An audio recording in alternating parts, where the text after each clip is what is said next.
에베소서 강의 13번째 시간입니다. 기도 제목 그 둘째 예배자라는 제목으로 말씀 증거합니다. 기도 제목 그 둘째 예배자. 우리의 기도를 들으시는 성삼위 하나님은 우리 20절 말씀처럼 우리 가운데서 역사하시는 능력대로 우리가 구하거나 생각하는 모든 것에 더 넘치도록 능히 하실 하나님이십니다. 평생 그 하나님에게 우리의 속사람의 강건함을 위해 기도해야 됩니다. 평생 그 하나님 앞에 예배자가 되기를 기도해야 합니다.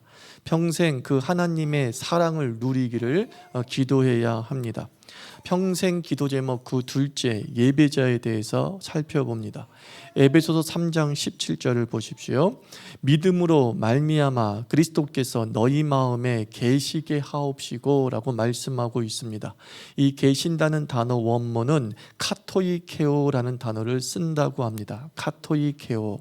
이 카토이케오는 거주한다라는 뜻을 가지고 있지만 단순한 거주가 아니라 일시적인 거주가 아니라 나그네가 잠깐의 들름을 나타낼 때 쓰는 단어가 아니라고 합니다. 이 카테이카오라는 이 에베소서 3장 17절에 쓰인 계신다는 이 말씀의 의미는 주인으로 항구적으로 거주한다라는 의미를 담고 있습니다. 하나님은 우리 성도를 숙박업소로 여기지 않습니다. 하나님은 성도를 자기 집으로 여기고 영원히 거하기를 원하시고 있고, 그리고 하나님께서는 그의 자녀들이, 그의 백성들이 자기의 몸을 기꺼이 하나님이 영원히 거주할 집으로 내어주기를 원하고 계시는 것이죠. 성경의 주제 중 하나인 성전신학을 이해해야 합니다. 성전신학. 성전은 하나님의 집입니다. 하나님이 거하시는 처소를 성전이라고 합니다. 창조는 무엇이냐? 창조는 성전 건축 과정이 바로 창조라고 생각하십시오. 우주 만물은 사람이 살기 위해 지은 것이 1차적이지 않습니다. 우주 만물은 하나님이 거하시고 하나님의 존재를 드러내기 위해서 만들어졌습니다. 사람 살리려고 만든 것이 우주가 아니라 하나님이 거하시고 하나님의 존재를 드러내시기 위해서 세계가 창조된 겁니다. 창세기 1장에는 창조의 이야기가 기록이 되어져 있습니다. 창세기 1장의 창조 이야기는 고대 근동의 창조 신화를 이해하면 더 도움이 됩니다. 고대 근동, 그러니까 지금으로 따지면 이집트, 이란, 이라크 지역을 일컫는 말입니다. 근동이란 말은 이집트, 이란, 이라크 지역의 고대 신화는 성경을 이해하는 데 매우 도움이 됩니다. 고고학적 발굴로 인해서 구약 창세기의 기록보다 이른 시기에 창조 설화 기록들이 발견되고 있죠. 보통 수메르 신화라고 하고 그 수메르 신화 내에 에누마 엘리시 이야기 그리고 길가메시 이야기들이 있습니다. 문서학에서는 더 오래된 것이 오리지널의 가치를 획득하지 않습니까? 성경을 문서로 본다면 창세기의 창조 이야기는 에누마 엘리시나 길가메시의 신화보다 연대적으로 뒤의 것입니다. 그러므로 창세기가 고대의 창조 신화를 차용했다라고 누가 말한다면 이것에 대해서 우리가 이의를 제기할 수 없습니다. 왜냐하면 창세기의 내용이 너무나도 고대 근동에 앞서 기록된 수메르 신화의 이야기와 비슷한 점이 너무 많기 때문에 그것들을 베낀 것이다 라고 말하는 것에 대해서 우리는 이의를 제기할 수 없습니다. 여기서 우리가 당황해지는 것입니다. 창세기가 베낀 거라고? 그러면 성경의 하나님은 신화적 허구라고? 라고 생각하게 되는 것이죠. 수메르의 그 우상들이 진짜 신이었다라고? 라는 오해를 갖게 되면서 딜레마에 빠지는 것이죠. 그러나 당황하지 마십시오. 고고학적 발굴은 도리어 하나님과 창세기의 창조를 더 깊게 이해하고 깨닫게 되는 디딤돌이 됩니다. 이 고대 근동 창세기보다 앞서 기록된 창조 설화들은 우리에게 어떤 도움을 주느냐? 첫째, 원형의 실체를 알게 됩니다. 원형의 실체를 알게 되는 거예요. 지역적으로 떨어진 대부분의 신화가 창조에 대해서 비슷한 이야기를 하고 있습니다. 심지어 중국의 창조설화나 홍수설화도 이 고대 근동과 창세기의 이야기와 매우 비슷한 내용을 가지고 있습니다. 지역적으로 떨어진 곳의 창조설화가 비슷한 이야기를 하고 있다는 것은 그 시작점이 있다는 뜻이고 그 시작점이 동일하다는 뜻입니다. 하나님은 오직 한 분이고 인류의 조상도 하나님의 피조물에 의해서 비롯되었음을 증명하는 거죠. 창세기 이야기처럼 하나님이 창조하셨고 사람이 에덴 한 곳에서부터 흩어져 번성했다는 것이 허구가 아니라 역사임을 입증하는 겁니다. 비슷한 창조 이야기는 인류의 영적 자산이 동일하다는 것을 의미하는 거예요. 여기저기서 다른 인류가 파생되어지고 다른 신이 있었다는 것이 아니라 모든 인류의 영적 조상이 동일했으며 그들의 영적 자산도 동일했다, 한 뿌리임을 증명해 주고 있는 것이 고대 신화의 유익입니다. 둘째, 고대 신화가 우리에게 주는 유익은 무엇이냐? 점진적 계시를 깨닫게 하는 거예요. 점진적 계시. 계시는 흐려졌다가 선명해집니다. 죄로 인해서 계시는 흐려지는 겁니다. 하나님 자신이 점점 사라집니다. 창조하신 그 성삼위 하나님이 죄로 인하여서 둔탁해지고 왜곡되어지는 것이죠.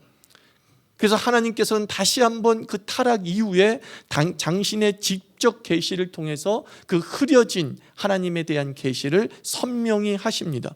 그 직접 계시가 무엇이냐? 이스라엘의 선택과 성경의 기록이에요. 이스라엘의 선택과 성경의 기록을 통하여서 타락으로 흐려진 그 원형의 하나님을 온전히 다시 드러내는 것입니다.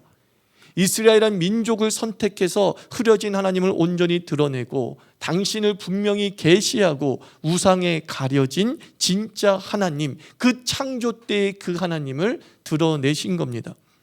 하나님께서 한 민족을 선택하셨다는 것, 하나님께서 이스라엘이라고 하는 민족을 선택하셨다는 것은 두 가지 의미가 있는 겁니다.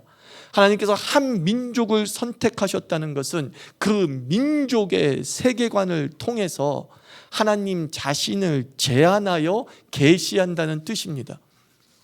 이스라엘의 모습과 하나님의 계시는 일치하게 된다는 거예요.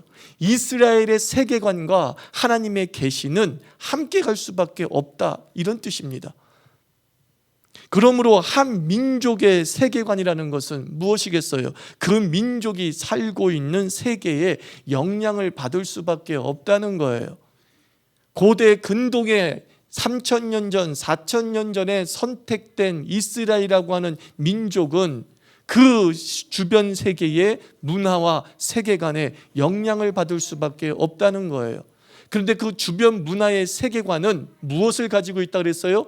원형을 담고 있다 그랬어요. 동일한 시점을 가지고 있다 그랬어요. 그런데 그 동일한 시점이 타락으로 인해서 왜곡되어지고 변질되어지고 하나님의 온전한 모습이 어떻게 됐다고 했어요? 흐려졌다고 했어요. 그래서 그 창조의 이야기들 속에서는 아주 좀 말 같지도 않은 이야기들로 또는 인간 사회에서는 벌어질 수 없는 현상들로 창조를 설명해낼 수밖에 없는 것이죠. 하나님께서는 그 세계관 속에 담겨져 있는 세계관 속에 하나님의 원형은 아직 살아있다는 것을 아시는 거죠.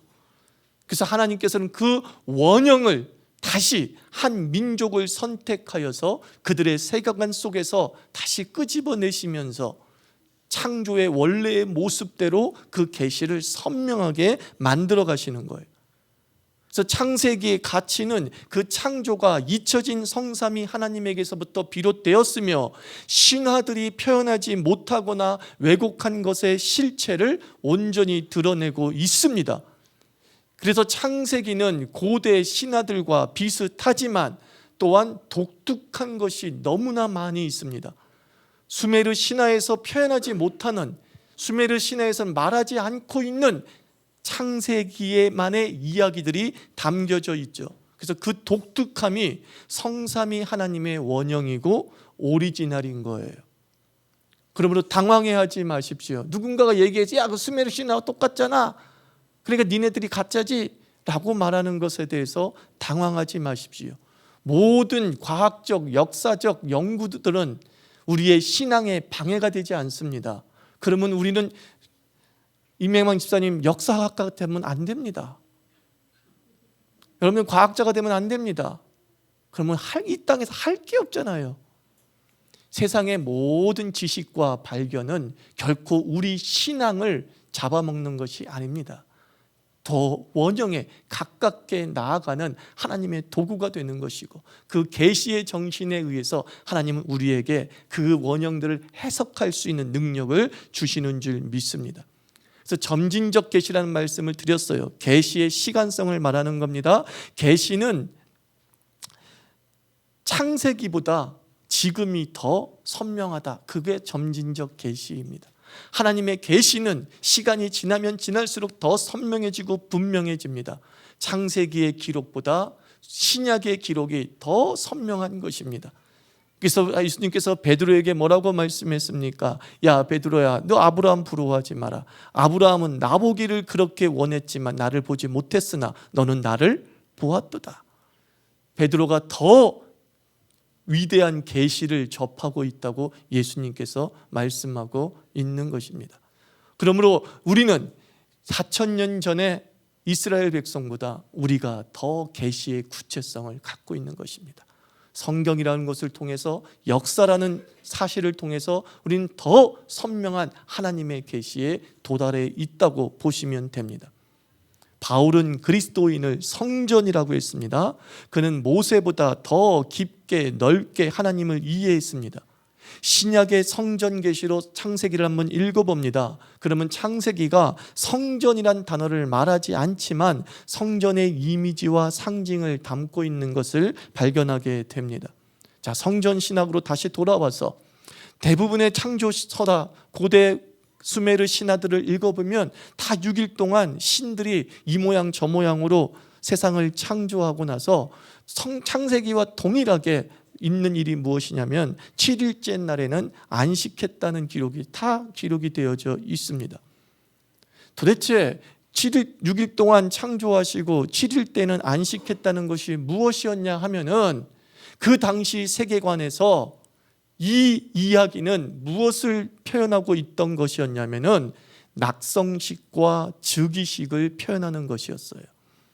성전을 만듭니다. 왕궁을 만듭니다. 그리고 난 다음에 7일째 날에는 그 왕궁의 보좌에 앉아서 통치를 시작하고 다스림을 시작하는 선언이 있게 되는 것이죠. 하나님께서 7일째에 안식하셨다는 말은 무슨 뜻이냐? 당신이 만드신 왕궁, 당신이 만드신 성전의 보좌에 앉아 계시어서 이제 당신이 왕으로 선포되어지고 이 세상을 다스리기 시작했다는 뜻이에요. 하나님께서 에덴을 만드시어서 사람을 그 에덴에 두셨다고 했어요. 그 에덴이 뭐냐? 성전의 중심, 하나님의 보좌, 지성소예요. 하나님은 그 에덴에 앉아 계시어서 사람들과 함께 나누시면서 통치하셨어요. 그러면 그 에덴에 불러 모은 하나님의 창조하신 사람은 어떤 존재였습니까? 제사장이었다는 거죠. 성전에서 하나님을 섬기고 왕을 섬기는 직분들을 감당한 대리인들이 제사장이었어요. 그 제사장들은 생육하고 번성하고 이 땅에 충만하며 이 모든 것을 다스리라고 하는 하나님의 통치를 위임받은 자들이었어요. 아담과 하와가 에덴의 보좌 앞에 있었다는 것은 바로 그 에덴에서, 즉 하나님의 중심, 하나님 앞에서 하나님과 함께 대화하며 하나님과 함께 그 다스림을 병행하며 그 하나님을 온전히 섬기는 직분을 감당하고 있었다라는 뜻이에요. 하나님께서 이 세상을 창조하신 이유는, 사람을 창조하신 이유는 하나님께서는 그 사람을 통해서 예배 받으시려고 창조하신 거예요. 예배 받으시려고. 그냥 만드신 게 아니에요. 목적을 가지고서 사람을 만드셨습니다. 타락이라는 게 뭡니까? 타락은 제사장직의 거부예요. 하나님을 예배하는 것에 대한 거부가 바로 타락이에요. 우리가 시험에 빠진다, 유혹에 빠진다, 그때마다 나타나는 동일한 현상이 있습니다. 예배 안 드려요. 예배가 싫습니다. 예배가 지루합니다. 그게 타락의 현상이에요. 예배 안 드려서 타락한 게 아니라 타락했기 때문에 예배를 안 드리는 거예요.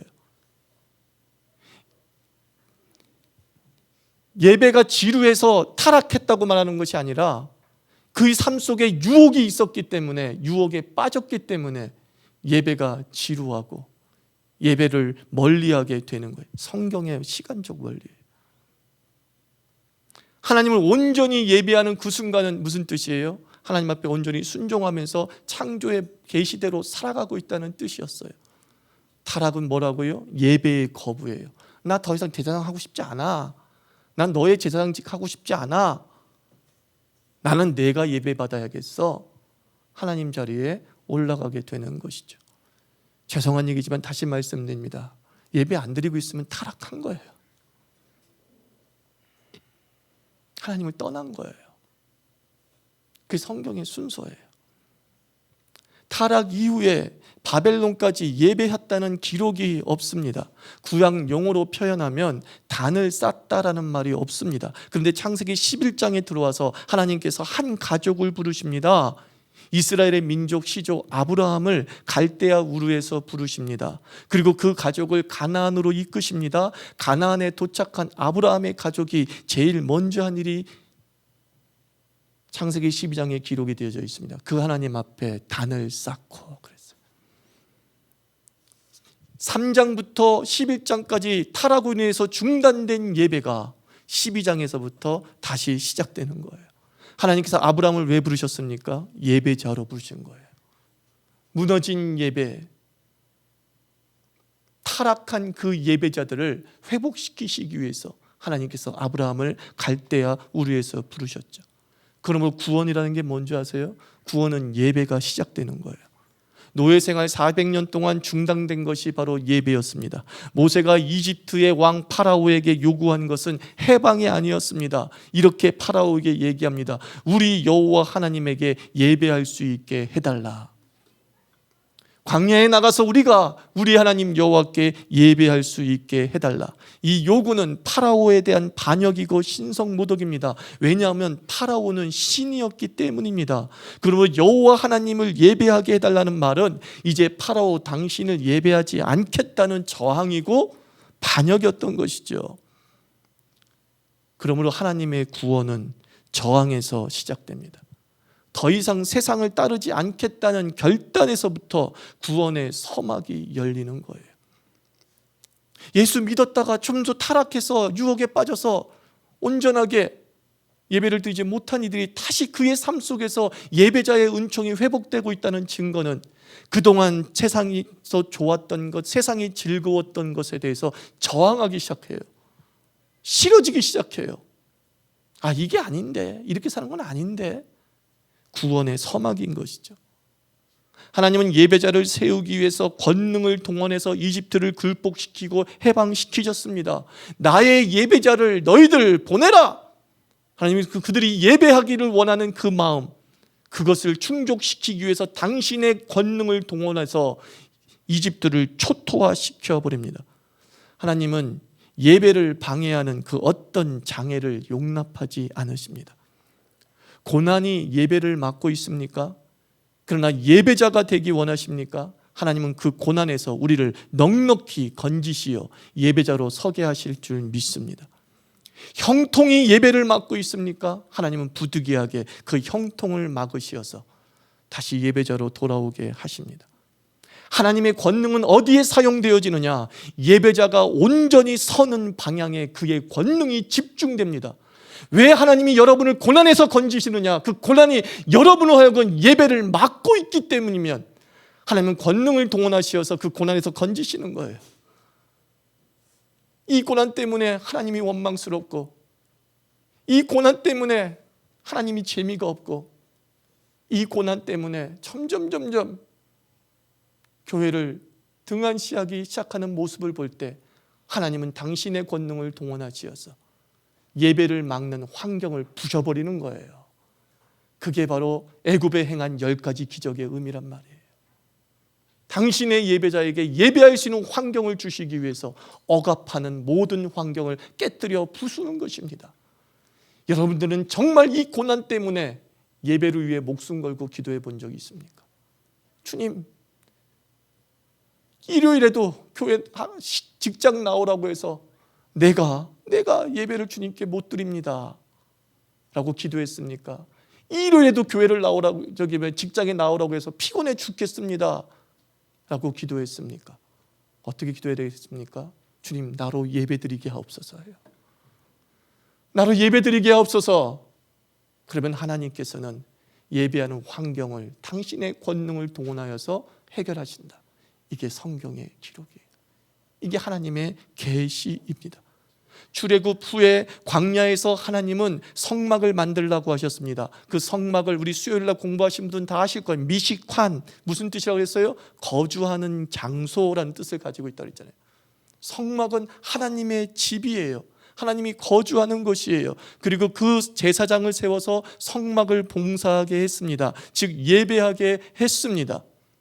여기서 놀라운 사실이 있지 않습니까? 하나님께서 그 성막을 짓게 하시기 위해서, 그리고 제사장들이 예배하게 하기 위해서는 어쩔 수 없이 물질이 필요했습니다. 근데 노예 생활하는 그들이 어떻게 물질이 있었겠습니까? 어떻게 보석이 있을 수 있겠습니까? 그런데 그들이 예배하겠다고 대탈출을 감행했을 때에 하나님께서 에집트 사람들에게 은덕을 입게 하시어서 그들이 가지고 있는 각종 금은과 보화를 이스라엘 사람들에게 주게 하셨더라. 예배할 수 있는 성막을 뭘로 지었어요? 하나님이 허락하신 물질로 지었습니다. 저는 이것을 저희 집안에서 많이 느껴요. 저희 어머님이 아주 일찍 남편을 보내고 가부생활하다가 또 한 50쯤에 일을 그만두셨어요. 수입이라는 건 있을 수가 없잖아요. 수입이란 있을 수 없잖아요. 근데 우리 어머니 마음엔 항상 뭐가 있었냐면, 하나님, 난 참 교회를 섬기고 싶어요 하는 마음이 있어요. 평생 그렇게 사셨어요. 자기 재산 2번이나 팔아서 교회 건축하신 분이에요. 그런데도 불구하고 계속 하나님, 나는 교회를 섬기고 싶은 마음 가지고 있습니다. 그러고 나서 참 그 당시에는 큰 돈을 교회에 드릴 수 있게 되었어요. 돈벌이 하지 못하는 사람이 어떻게 드리게 된 줄 아십니까? 이사간 집이 있는데 그 이사간 집이 앞에 건물을 짓는다면서 비싼 값으로 이 집을 산 거예요. 그러니까 2배 이상의 가격, 되게 큰 가격으로 이 집을 사버렸어요. 그 앞쪽에서. 근데 그 건물은 아직 한 10년 넘게 안 지어졌어요. 근데 우리 것만 산 거야. 어떻게 2배 이상의 돈을 벌 수 있겠어요? 벌 수 없어요. 그러면서 기꺼이 교회를 위해 섬깁니다. 사랑하는 성도 여러분, 예배자로 온전히 살기를 원하면 저는 이렇게 감히 말씀드리고 있습니다. 당신의 제사장 직분을 충분히 감당할 수 있는 재원을 주께서 주십니다. 저는 믿어 의심치 않습니다. 별 희한한 방법을 다 동원해서라도 하나님은 네가 예배자로 살고 싶니? 제사장 직분을 온전히 감당하며 성막 짓기를 원하니? 금도 내 것이요 은도 내 것이요 장수도 내 것인 그 하나님께서 우리에게 별 희한한 방법으로 예배자로 온전히 살게 하실 줄 믿습니다. 저는 이 자유교회견들에게 말씀드리고 싶습니다. 좀 거룩한 소원 하나 갖고 계세요. 하나님, 나 이런 소원이 있습니다. 난 예배자로 바로 살고 싶습니다. 난 제사장 직분 제대로 감당하고 싶습니다. 이런 소원 한번 가지고 살아가 보세요. 감히 말씀드립니다. 별 희한한 방법으로 열립니다. 상상하지 못할 방법으로 길들이 열립니다. 주님은 말씀합니다. 여호와를 경외하는 자들은 그와 그의 자녀가 걸식하는 것을 보지 못하였도다. 그게 하나님의 약속입니다. 여호와를 경외하는 자들에게는 내가 떡반죽 그르지 마르지 아니하며 포도나무 열매가 무성케 하며 내 문빗장을 견고히 하리라. 주님의 약속이십니다. 성경은 얘기합니다. 하나님께서는 예배자가 예배할 수 있는 환경을 막는 그 어느 것에 대해서는 용납하지 않으신다라는 것입니다. 그리고 이스라엘의 역사는 그 예배자의 순기능들을 망각하고 하나님을 떠났을 때 성전의 파괴는 곧 이스라엘 민족의 번영의 파괴와 연결되어지는 것을 우리가 보게 됩니다. 그러나 하나님께서는 독생자 예수 그리스도를 이 땅에 보내셔서 우상에 굴복한 하나님의 사람을 새롭게 하시라고 하셨습니다. 성자 하나님이신 예수님께서는 이 땅에 계실 때 요한복음 4장에서 이렇게 말씀합니다. 우리 성삼위 하나님은 어떤 하나님이시냐? 우리 성삼 하나님은 예배하는 자를 지금도 찾고 계신다 그랬어요. 하나님은 예배하는 자를 찾으신다 그랬어요. 예수님께서 우리 죄를 위해 죽으심으로 우리는 순결한 예배자로 재창조되었습니다. 예배할 수 없는 우리가 예수 이름으로 예배할 수 있는 영광을 부여받은 거예요. 베드로 사도는 우리를 향해서 이렇게 선언했습니다. 너희는 왕같은 제사장이라. 제사장은 예배가 주 목적입니다. 하나님을 향한 예배는 창조 이후 지금까지 도전받고 방해받았습니다. 거짓 신들로 위장한 영웅들이 성삼위 하나님의 영광을 도둑질하면서 하나님의 자리를 대신했습니다. 하나님보다 더 사랑하는 것이 거짓 신이고 하나님보다 더 좋아하는 것이 우상 숭배이며 하나님보다 더 두려워하는 그 무엇이 내 영혼의 주인입니다. 이것이 끝없이 악이 우리를 향해서 예배하지 못하게 하는, 하나님을 떠나게 하는 수많은 유혹거리이죠. 그래서 이것이, 즉 예배자가 평생 기도 제목이 이어야 하는 이유가 여기 있는 거예요. 예배자는 끊임없이 공격당하기 때문입니다. 예배자를 무너뜨리려 하나님을 숨기는 것이 악의 최종 목표이기 때문에 예배자는 예배에 대한 끝없는 방해를 받게 되는 거예요. 쉽게 예배하는 사람은 없어요. 쉽게 예배드릴 수 있는 게 아니에요. 이 도전과 저항을 극복하고 나와서 예배를 드리는 것입니다. 그리고 악이 가난으로 예배를 무너뜨릴 수 있다면서 그 악이 고난 덩어리로 우리를 짓누른다면, 실패로 예배자를 무너뜨릴 수 있다고 하면서 악이 실패 더미를 우리에게 안길 것이고, 감정으로 예배를 무너뜨릴 수 있다면 악은 온갖 시기와 질투와 미움을 우리에게 쏟아 부을 것이고, 성공으로 예배자를 무너뜨릴 수 있다면 악은 교만을 몰고 와 유혹할 것입니다. 온갖 삶의 방법들이 예배를 무너뜨릴 수 있는 악의 도구로 사용되어지죠. 그러나 이 모든 방해와 좌절을 넉넉히 이기게 하실 우리 하나님을 찬양합니다. 우리가 예배하는 하나님, 그리고 예배자가 되기를 원하면, 그리고 그것을 위해 간절히 기도하면 하나님께서는 구하는 것 이상으로 넘치게 역사할 줄 믿습니다. 무엇을 공부하든지, 무슨 사업을 하든지, 무슨 꿈을 가지고 있든지 바울은 얘기합니다. 하나님의 영광을 위해 하라. 무슨 뜻인지 아십니까? 그것이 내가 온전한 예배자가 되는 쪽으로 흘러가게 하라라는 뜻이에요.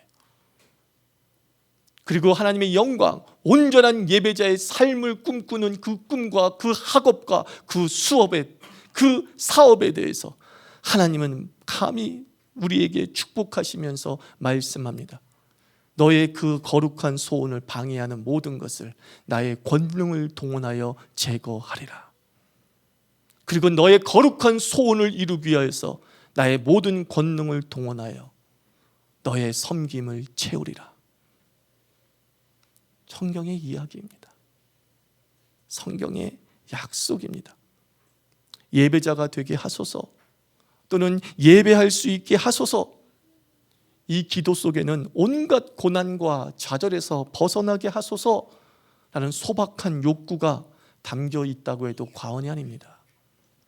단지 우리는 고난의 구체성을 얘기하지 않을 뿐이지, 하나님 아버지, 내가 이 고난으로 인해서 예배를 제대로 못 드리네요, 내 마음이 자꾸 무너지네요 라고 하는 이 예배 중심의 기도 하나만으로 주님은 아십니다. 그렇구나.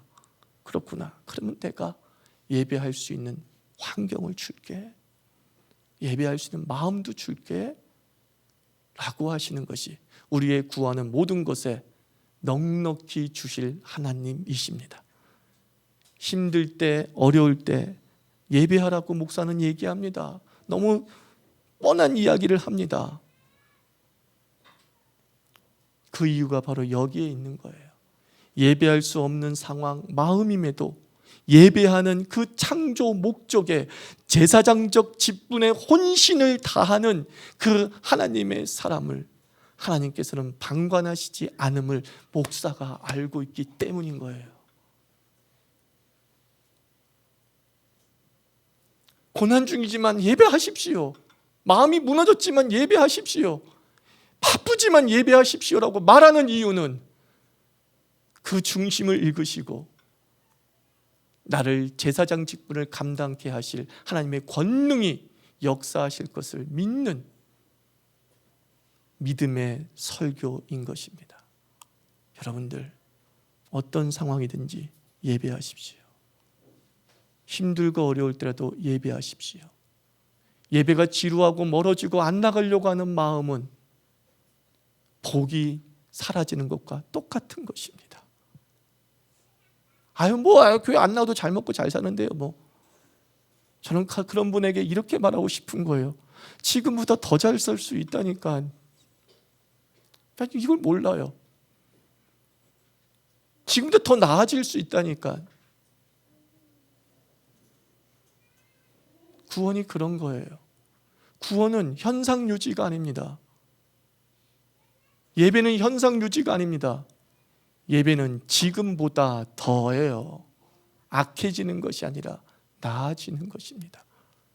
여러분이 지금 누리고 있는 하나님의 한량없는 은혜에 그냥 만족하지 마십시오. 예배 없이 누리는 그 모든 것들은 지금은 만족이 될지 모르겠지만 시간이 지나면 성전이 파괴되듯 허물어지고 마는 거예요. 그러나 지금 이 순간보다 더 풍족한 삶을, 여기서 물질만 이야기하는 게 아닙니다. 모든 전인격적인 삶의 풍성을 더 누리기를 원할 때 그런 사람들의 삶의 특징은 무엇이냐? 예배에 목숨을 거는 자라는 거예요. 더 이상 예배드리지 않아도 될 만큼 살고 있는 것 같은데도 불구하고 그 사람은 예배에 목숨을 걸어요. 그런 사람의 삶을 시간적으로 추적해 보면 이런 답이 나오는 거예요. 나아졌네요. 나아졌네요. 저희 집안의 삶도 그래요. 저희 집안의 삶을 쭉 시간제 연대기로 보면 더 나아졌어요. 예배에 목숨을 거는 한 어떠한 삶의 환경에 결핍이 올 수밖에 없는, 직장도 없고 직업도 없는 그런 어머니가 자식을 시집 보내고 아들을 목사로 만들고 교회를 세웠어요. 시간의 연대로 보면 더 나아졌어요. 그 이유가 뭐예요? 예배에 목숨 거는 거예요. 난 예배자다. 자식이 교통사고 당했다는 얘기를 듣고도 난 지금 구역 예배를 드리기 때문에 내 은행에 갈 시간 없어. 그리고 예배 드리는 그 정신, 그 정신이 우리에게 주는 복은 더 나아지는 거예요. 더 나아지는 거예요. 시간의 싸움에서 승리하는 것임을 얘기합니다. 예배하는 지금을 감사하십시오. 예배하는 지금은 예배하는 내일을 보증하는 줄 믿습니다. 예배하고 있음은 구원의 시작이고 예배하고 있음은 누림의 보증이다. 이것이 오늘 성전 신학이 그리스도가 너희 안에 안 계시고 라고 하는 신학이 주는 놀라운 하나님의 은총입니다. 우리 자유의 교인들 한 사람 한 사람 제사장 직분 잘 감당하는 예배자 되기를 주의 이름으로 축원합니다.